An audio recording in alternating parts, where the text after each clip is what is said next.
Oke, assalamualaikum warahmatullahi wabarakatuh. Hai guys, perkenalkan nama saya Duratul Hikmah. Saya dari 5A Ekonomi Syariah Fakultas Keislaman Universitas Trunojoyo Madura. Kali ini saya akan menjelaskan mengenai etika komunikasi secara tidak langsung, yang mana merupakan salah satu pembahasan di mata kuliah etika profesi yang diampu oleh Bapak Farid. Oke, langsung aja kita ke pembahasan. Kemampuan berbicara merupakan kemampuan berkomunikasi. Berkomunikasi merupakan salah satu sesuatu yang dibutuhkan dalam kegiatan manusia. Dengan berkomunikasi, kita dapat membentuk sebuah pengertian, kasih sayang, melestarikan peradaban, dan juga menyebarkan pengetahuan. Namun, menurut Jalaluddin Ar-Rumi, dengan berkomunikasi pula lah yang dapat menyebabkan sebuah pertikaian, permusuhan, menyebarkan kebencian, menghambat sebuah pemikiran. Mengapa? Karena mungkin ketika kita berkomunikasi, kita tidak tahu konsep-konsep yang harus kita gunakan dan etika yang harus kita gunakan dalam berkomunikasi dengan lawan jenis. Bahkan tidak sedikit pertikaian terjadi, percekcokan terjadi, permusuhan terjadi. Mengapa? Karena disebabkan oleh tidak terkontrolnya lisan kita dalam berkomunikasi dengan orang lain. Yang perlu kita ketahui dan perlu kita ingat-ingat kembali bahwasanya Allah Subhanahu wa Ta'ala tidak menyukai sesuatu yang berlebih-lebihan. Maka ketika kita berbicara, berbicaralah sewajarnya, tidak menyinggung atau bahkan sampai menyakiti perasaan orang lain. Secara umum di sini terdapat 6 prinsip komunikasi dalam Al-Quran, yang mana merupakan 6 prinsip gaya bicara atau pembicaraan yang disebut dengan qaulan. Yang pertama, kita membahas tentang qaulan sadidan. Apa itu qaulan sadidan? Qaulan sadidan merupakan pembicaraan atau perkataan yang benar, baik secara substansi maupun redaksi. Dilihat dari segi substansi, kita harus menyampaikan sebuah informasi dengan benar tanpa ada suatu kebohongan, yakni secara faktual, atau tidak merekayasa sebuah pembicaraan. Itu yang disebut dengan qaulan sadidan.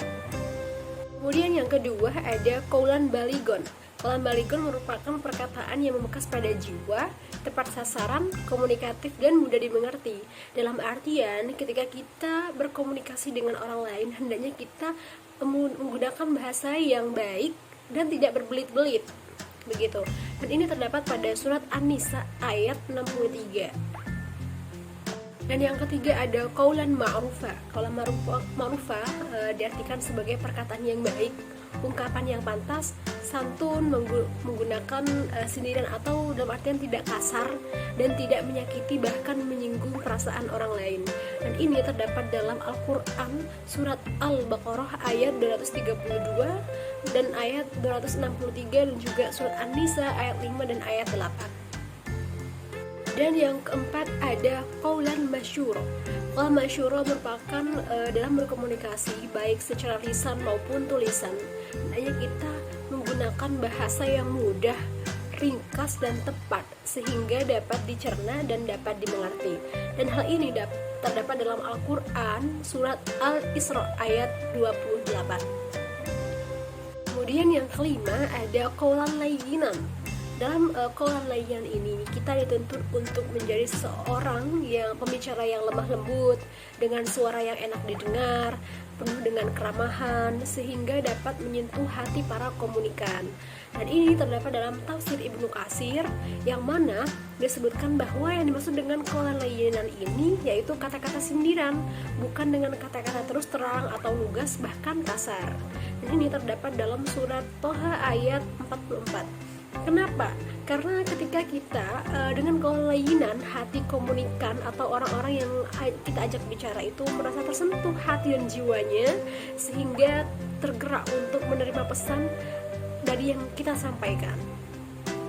Dan yang terakhir ada qaulan karima. Kita sering mendengar kata-kata qaulan karima. Apa itu qaulan karima? Qaulan karima yakni perkataan yang mulia dalam berkomunikasi kepada siapapun. Tidak menuntut itu orang tersebut lebih tua atau lebih muda daripada kita. Dan ini terdapat pada Al-Quran surat Al-Isra ayat 23. Dan di sini terdapat bahwa siapa saja yang menginginkan kejayaan di dunia maupun di akhirat, hendaklah ia selalu taat kepada Allah Subhanahu wa Ta'ala. Ketaatannya akan menjadikan seorang hamba memperoleh kejayaan, sebab kejayaan semata-mata milik Allah Subhanahu wa Ta'ala. baik di dunia maupun di akhirat. Berkomunikasi pastinya tidak luput dari unsur-unsur yang harus terdapat di dalamnya. Yang pertama ada komunikator. Komunikator ini merupakan pihak yang menyampaikan pesan terhadap halayak banyak. Kemudian yang kedua ada pesan. Pesan ini merupakan isi apa sih yang akan disampaikan dalam berkomunikasi. Kemudian yang ketiga ada media. Media ini merupakan alat atau sarana yang digunakan dalam berkomunikasi. Nah, menurut psikologi yang sangat dominan digunakan manusia dalam berkomunikasi yakni panca indera manusia. Namun kita ini sudah di era 4.0 yang mana banyak sekali teknologi yang sangat canggih yang bisa kita gunakan dalam berkomunikasi, contohnya seperti handphone dan lain-lain. Kemudian yang keempat ada komunikan. Komunikan ini merupakan pihak yang menerima pesan dari komunikator. Kemudian yang kelima ada efek. Efek ini merupakan apa sih yang terjadi setelah mendapatkan informasi, atau apakah orang tersebut bertambah pengetahuannya, atau merasa terhibur, atau berubah sikap, atau bisa berubah keyakinan, atau bisa merubah pada perilakunya. Itu yang disebut dengan efek. Kita tahu bahwasalnya kita sudah ada di era 4.0 yang mana tidak sedikit interaksi antara kita itu menggunakan akses sosial, yang pastinya juga harus terdapat etika yang harus diterapkan agar tidak terjadi hal-hal negatif antara kedua belah pihak, bahkan halayak ramai. Dan terdapat beberapa batasan-batasan moral di dalam berkomunikasi secara verbal maupun menggunakan media sosial. Di sini ada 4 prinsip yang harus kita pahami. Yang pertama adalah harm principle. Harm principle ini menyatakan bahwa kebebasan individu layak dibatasi untuk mencegah terjadinya tindakan menyakiti orang lain. Kemudian yang kedua ada paternalist principle. Paternalist principle ini menyatakan media sangat berpengaruh terhadap masyarakat. Seperti istilah we are what we read or view. Kita menjadi apa yang kita baca atau kita tonton.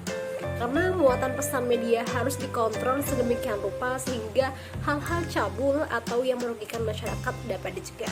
Kemudian yang ketiga ada moralis principle. Prinsip ini menyatakan baik tidaknya moral ditentukan oleh masyarakat sendiri, bukan oleh individu. Karenanya kebaikan individu tidak akan berarti bila kemudian masyarakat mengatakan sebagai keburukan, begitu juga sebaliknya. Kemudian yang keempat ada offense principle. Prinsip ini menyatakan pesan tidak boleh menimbulkan rasa malu atau kegelisahan, kebingungan bagi orang lain. Informasi dalam sebuah pesan komunikasi sangat berkaitan dengan kualitas pengirim kepada penerima, kepada satu atau lebih penerima. Informasi atau pesan selalu memiliki parameter, tantangan adanya sebuah peristiwa, nilai dan etika. Dari penjelasan tadi, hakikat dari pesan informasi dapat dipahami bahwa setiap pesan yang disampaikan dengan model komunikasi apapun merupakan cerminan dari karakteristik sebuah kebudayaan yang ditepati oleh pelaku komunikasi. Dalam arti bahwa ketika komunikator menyampaikan konten-konten pesan pada sebuah aktivitas komunikasi berpotensi negatif seperti kata-kata kasar, ujaran kebencian, atau berita hoax atau bohong, maka secara otomatis komunikan atau penerima pesan baik dengan menggunakan media sosial atau model komunikasi face to face berasumsi bahwa keberadaan atau karakter pesan komunikator mencerminkan identitas diri, karena pada dasarnya lingkungan merupakan bagian utama dalam membentuk kepribadian seseorang, dan komunikasi merupakan cerminan dari latar belakang budaya, bahkan agama yang dimiliki oleh orang lain. Mungkin cukup sekian dari apa yang saya sampaikan. Semoga ini bermanfaat bagi saya sendiri ataupun kita semua. Oke, I say thank you. Wassalamualaikum warahmatullahi wabarakatuh.